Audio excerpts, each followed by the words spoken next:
Hello everybody, we're going to be looking at my presentation for the semester. I'm going to try to get through as much of it as possible, but it's a little lengthy, so I'm going to kind of make it quick. So, my topic was world music, the effects on teachers, students, and parents. So, the first thing we need to talk about is what is world music. World music is defined as traditional music derived from the world. However, from my research and just research in general, the better term to use to describe world music is cultural music, which refers to music of all cultures, including the variety in our own country, which would be jazz and blues, mariachi, things that are also in the US, but may also derive from other places. So introducing the people.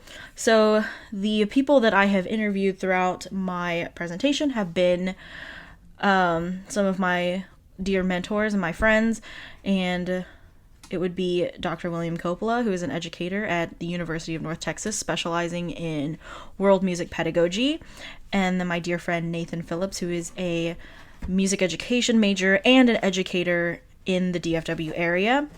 And then just anonymous students and parents. For privacy reasons, I can't list their names.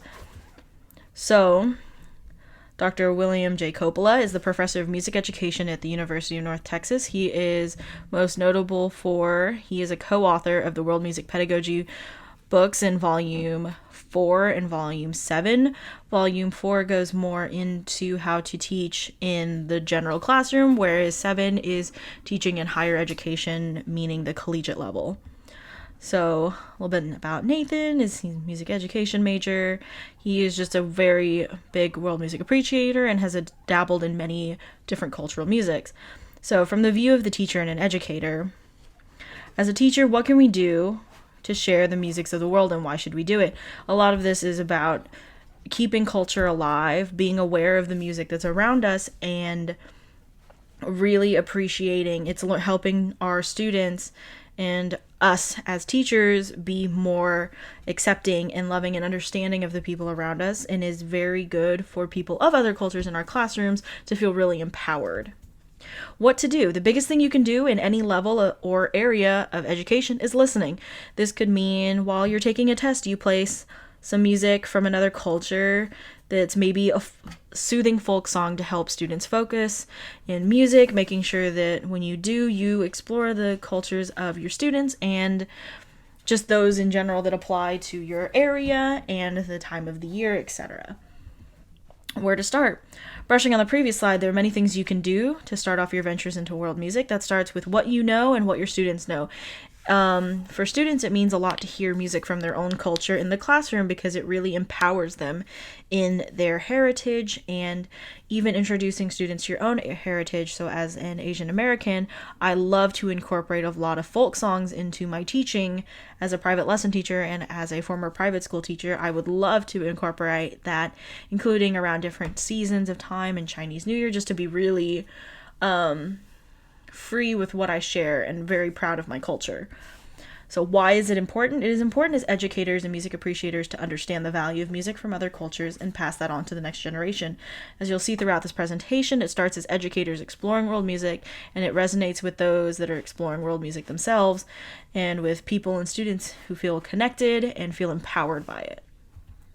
Some resources here is I went ahead and linked a couple of articles about world music in the classroom and just world music in general, and I went ahead and put the title of the books. I'm going to go ahead and keep going. So from the student's point of view, I'm going to be going a little faster because I'm running out of time, is why explore multicultural music?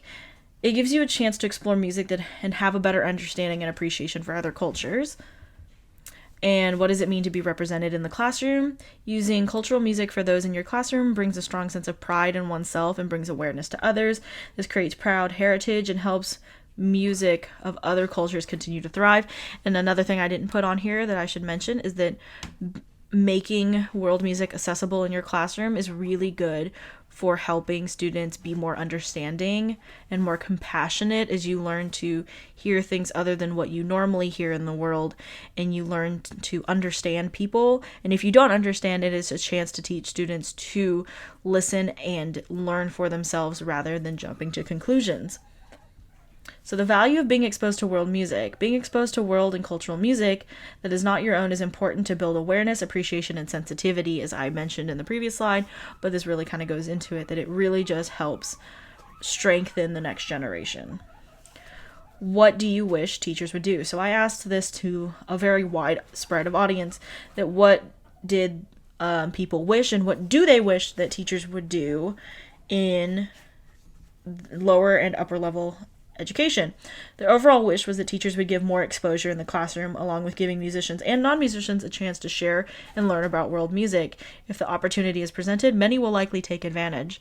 I found that many students really wanted the opportunity to share their culture, number one, and to learn about other people's cultures, that if given the opportunity, they wanted to learn, share what they've learned, and share what they already know with the people around them, because a lot of them have a lot of pride in where they came from, and fostering that pride at a really young age is really good for building self-esteem as they continue to grow. So that is the end. I'm, of course, always have a lot of different things. So I went ahead, if you have any questions about my presentation, because I know I kind of went through it a little quick, I went ahead and put my contact stuff down there. But thank you for watching all the way to the end, and I hope you all have a great semester and have a great summer. Bye!